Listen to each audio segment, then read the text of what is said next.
Kjetil, I wanted to bring you into the conversation. Also your perspective, and I just wanted to, again, you come with this background as well of having been very active in the land-based movement as well, and how you think this plays into what could happen this year.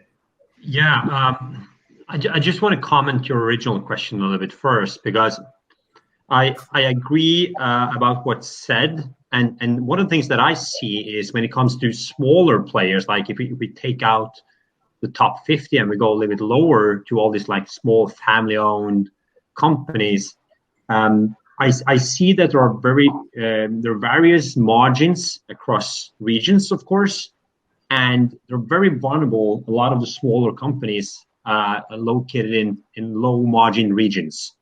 And if you take into consideration the fact that they're not integrated, I think a lot of them have seen the pandemic as kind of an eye-opener on how actually vulnerable they are when it comes to the market conditions which we are in.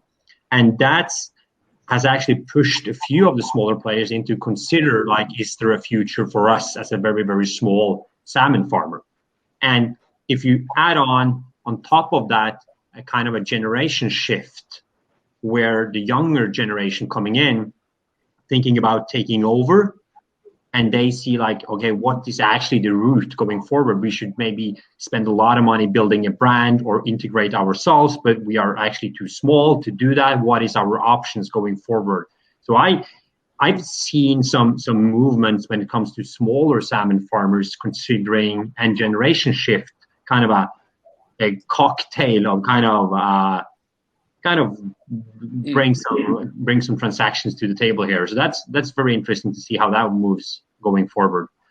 I think there's what we see is that there is a lot of working together already, right? In some regions they're really good at it, and I think the next step from there would really be a more wider consolidation on the smaller players, if that's going to happen.